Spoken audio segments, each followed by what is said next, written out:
I keep telling you and telling you there's nothing you can do. It's not the sort of thing that can be cured with a phone call or a cosy little chat. It's... Oh, God. David. Rosemary, what's wrong? I'm frightened. I'm so frightened, David. Here. Come and sit down. Sorry. Come on. Now, what are you afraid of? I can't do anything unless you tell me what's wrong. When I told Chris that I wanted to come to London for advice, I told him it was to see my lawyer. But it wasn't legal advice. It was medical. Medical? Yes, I had an appointment with a Harley Street specialist. Did you see him? No, I got as far as the waiting room and then I panicked and ran for it. What sort of specialist was he? He deals mainly in cancer cases. And that's what you think is wrong? Are you in pain? No, but that doesn't mean anything, David. There are other symptoms. You've got to see a doctor, you realize that? I know, but I'm frightened, David. Wouldn't you be? But not going can only make it worse. Well, don't you think I realise that? But I'd rather live in ignorance than have the stone-cold certainty I couldn't stand it. Oh, what about Chris? He's got to live with you, remember. You've seen how this has affected him already. Will knowing make it any better? Well, of course it will. Besides, you're assuming it's hopeless. Let a doctor decide. There are countless things they can do now. Yes, I keep telling myself that. Why not go and see Derek? I mean, it's not as if he's a stranger, is it? Oh, I don't know. Well, I do. Well, what are you doing? I'm seeing if Derek is still around the motel. If he is, will you see him? All right. Hello. Is Dr. Maynard still with Sandy?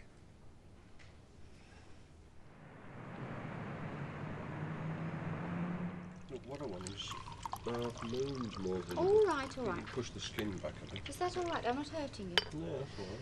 Well, look, just put it in there and just let it, soften up a bit. Blimey, the water's gone cold again. Oh, it's all right. There, let's have a look. You don't happen to know where our Jill's gone? Sheila? No. You might have said. Leave her in peace, Dad. Did you ever talk with this, Jill? Sort of. Well, didn't you try to argue her out of... Not really. Well, you should have done. Dad, it's too big a question. It's complicated. I'm not wise enough. Is anybody? Well, you haven't got to be wise to know what's right and what's wrong. That's not true, Dad. There's some things that... Well, you'd have to be God to know what to do. He laid the law down. Thou shalt not kill. Yeah, well, that's all right for them as believe. Are you trying to tell me that Sheila's right? No. Then she's wrong. Not trying to say that either. Then what the hell are you trying to say? I'm the wrong bloke to ask. We want a kid. We want a kid badly, so I'm prejudiced, ain't I? Look, we're talking about abortion.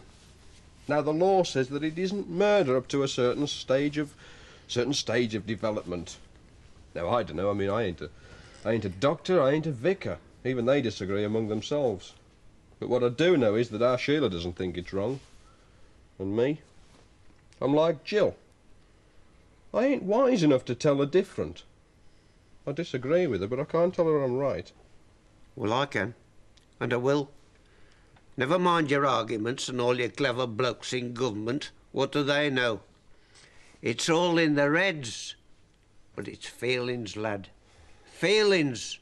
God-given. Here. That's where the truth is. All right, Dad. You sit down. I'll make you a nice cup of tea, eh? No, I'm going to bed. I'm tired. Sick and tired.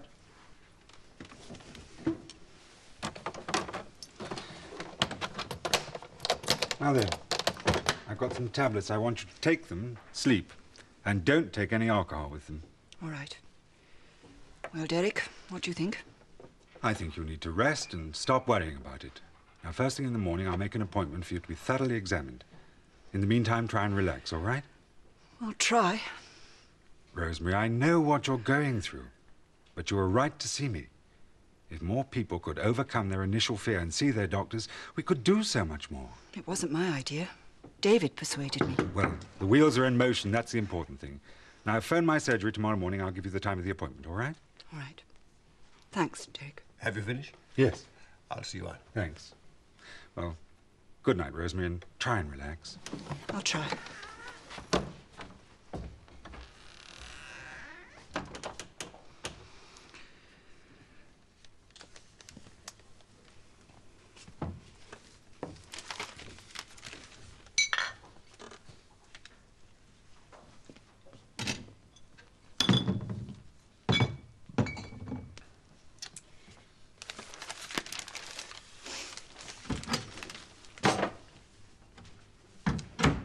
Stan? I want to talk. All right. About Sheila. We've been around that particular circle too many times already. Now, will you put the paper down? I think I've got an answer. Look, love, there are certain things that we must each find our own answer to. Now, Sheila's made a decision and I don't want to argue about it any more. We shouldn't have had that argument with Dad. It only... Will you listen? Look, suppose we offered to adopt her baby. No, Well, you might at least consider it. I have. When? Just the moment you mentioned the idea. I'm serious. Yeah, well, didn't think you were making a bad joke. Is that all you can say? No. Well, it's all I want to say. Why shouldn't we adopt her child? She'd want it back. But she couldn't have it back. But she'd want. What? Want it and she'd be here. Not necessarily. But likely.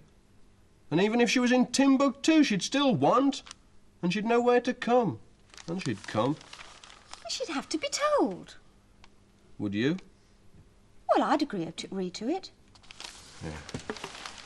It's debatable. I would. All right. But you're not Sheila. Well, if it was done all properly, legally tied up. Well, if Dad was right about anything, he was right about feelings. You can't legislate against feelings. Sheila's made a decision and she'd get that kid back. In the end, she would get him back.